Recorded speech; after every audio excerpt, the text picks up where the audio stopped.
We've always been slightly resistant to showing stand-up comedy films at the festival. It just hasn't ever quite clicked with us. And then when we saw this film, we knew we had history with them, and it was so goddamn funny we had to show it.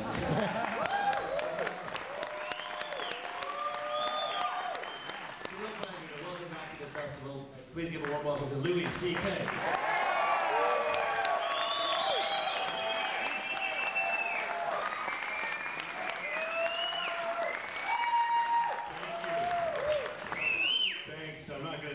Because I just want you to enjoy the movie, but I want to thank Trevor and John Cooper. These guys have been here since I was at this festival the first time in 1982. That's a long time ago. And I came here with a short, and these guys were here. They programmed it.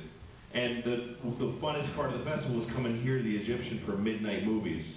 And I remember thinking, I don't want to be at the Eccles Theater at 8 p.m. with a bunch of distributors buying my movie. I seriously used to think I want to be at the Egyptian at midnight, because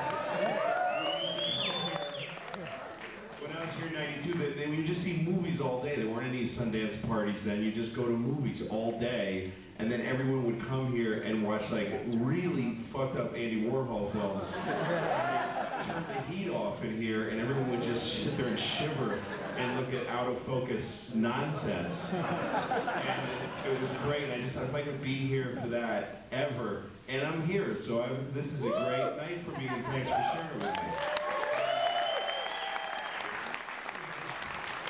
The film is just me, and it's a show. I shot it in Milwaukee.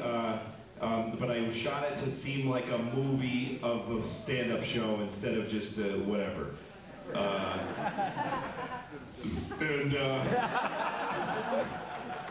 the film, there's a short that I made also that you can watch.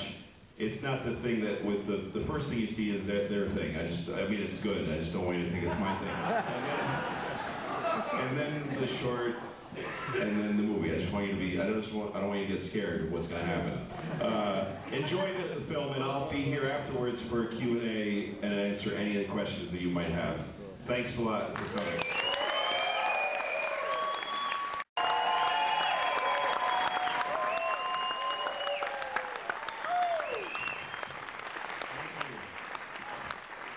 Thank you very much, folks. Did you enjoy it? You had a good time? Was it good?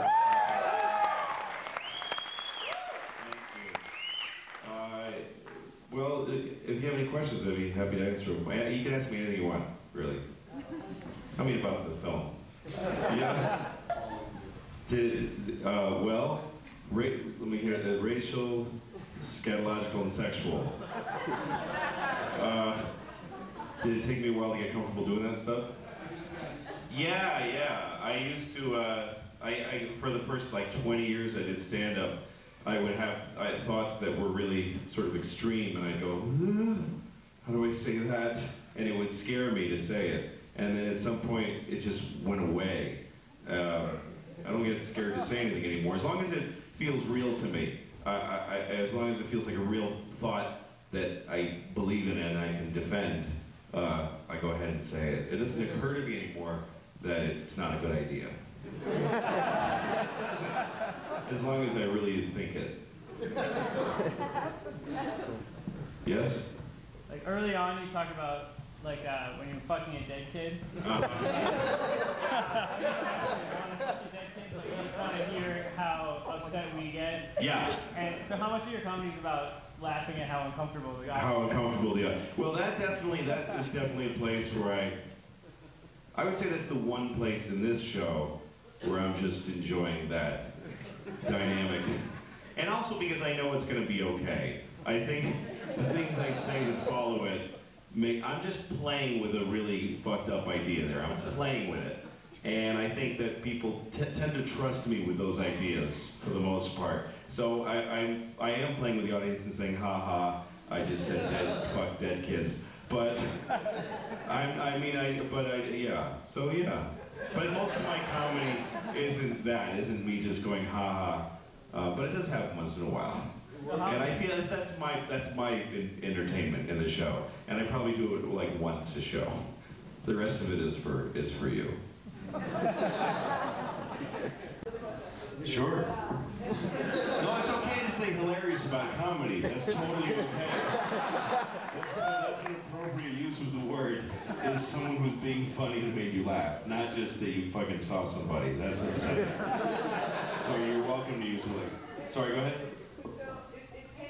No, I didn't have that privilege. I didn't. I never had a time where I was like getting laid and getting high on the road. I probably would have if anybody wanted to fuck me or give me a joint. Because I started when I was 18, and so I was just lonely on the road. I'd go do some club, and not club. When you start, you do like Holiday Inn, restrooms and stuff. And you do a show. You go to restaurants, and people are like eating like they didn't even know there's a comedy show. They're like, I'm with a date. Why do I have to listen to this shit? And then you do the show, and you're ashamed to get paid because it didn't go well. And there's nobody there to fuck you. That doesn't work that way. So and now it isn't. I'm a grown up, and I have kids. So when I go on the road, now every time I go on the road and I do theaters, I'm preparing for something like this. I have a cycle where I start with no material at the beginning of each year, and then I build the material through the year, and then I go to theaters and I refine it, kind of put a polish on it in the theaters, and then I shoot one of these, and then I throw the material away. And start. Well, as far as when my kids see this stuff, this is material about having young kids and the frustration of not, of trying to raise them.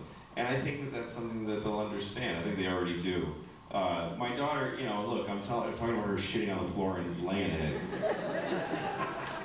But she was 3. Nobody can blame you for doing that when you're 3 years old. Position. Yes? Thanks. You mentioned in the short film you have that show coming out on FX. I know it's a real show coming out. Yes. Yeah, I was wondering, is that going to have like short films like you showed or on your YouTube video? That short film was actually going to be in the show. Nice. The show's on FX, which is a network that's they're really liberal with language. They let you say a lot. And I showed them this and said, can I use this? And they're like, no. What is your And it was interesting. I actually had a conversation with a woman, a standards woman at FX who controls what gets said and what doesn't. And so we used that as a test case. And I said, what out of that is going to make it on my show? And she said, it's nothing about the individual thoughts, it's the tonnage. That's the word she used. She said, it's just the tonnage. It's just so much. And this woman, she's very eloquent. It's really fun to listen to have these conversations because she's very serious. She said, a cock on the shoulder like a parrot, maybe, but not after the 2 cocks in the ass and a sword fight. It's just too much. Each piece individually. She said, the only thing I think we never would use is 2 guys shitting in your mouth. But even that it's context. And I'm not sure. I said, could I ever say shitting in the mouth? She said, I don't know, we haven't had that, but I don't know. I said, what about shitting in Hitler's mouth? And she said, maybe, I'd have to figure that out. So it's my endeavor to say shitting in the mouth on FX. But it has pieces like that where it's me and having moments and stories, and then there's stand-up in it too. The new batch of material that I have now, I'm showing in pieces in the new FX series, which. Yeah, I saw you in Ogden like less than a year ago. Yeah. Great show. Thank you.